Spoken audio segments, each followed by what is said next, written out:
Welcome to the Buzz Report. I'm Brian Cooley, in for Molly Wood, who's engineering her own buyout of the Pirate Bay, so she can just down the damn thing and we can stop hearing about it. This week, why this video is sputtering, why you're too distracted to care, and Microsoft's new technology for racial integration.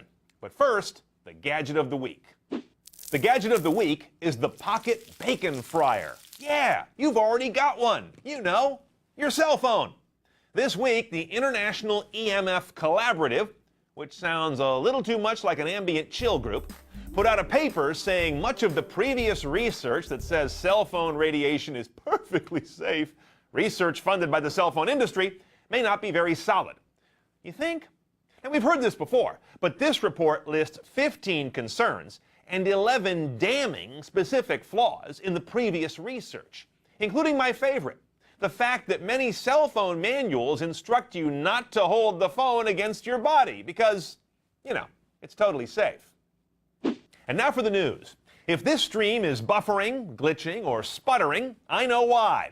The U.S. is a three-legged horse in the world broadband race. So says a new report by the Communications Workers of America. Average downlink speed of a consumer broadband connection in the U.S. around 5 megabits. But in Idaho, Alaska, some other states, it can be half that.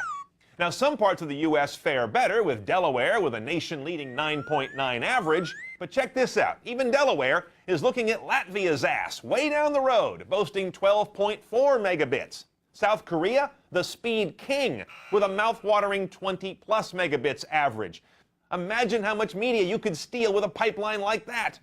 The CWA calls for all this to be rectified by a comprehensive U.S. national broadband policy, a thinly veiled attempt on their part to create government-sponsored jobs for their members.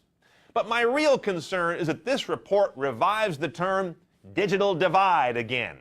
Aren't we done calling things that? Okay, this one's a beauty.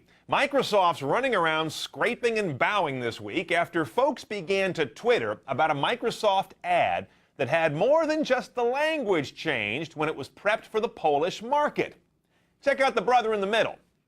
Now check him out again. I'm not sure what's worse, that he changed from black to white, or that his hand didn't.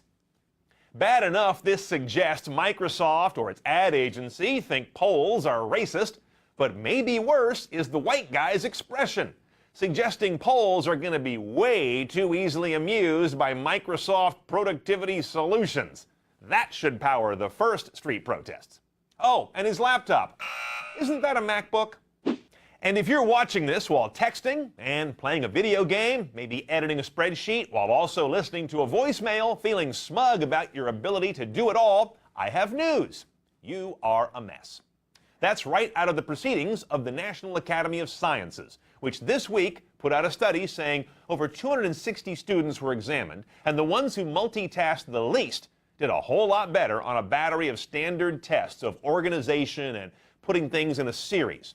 The heavy multitaskers did a whole lot worse.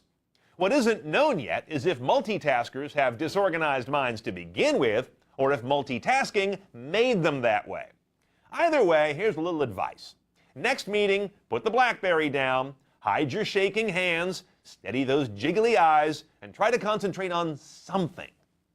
Wikipedia generated some indignant buzz this week when it said it would introduce some adult supervision.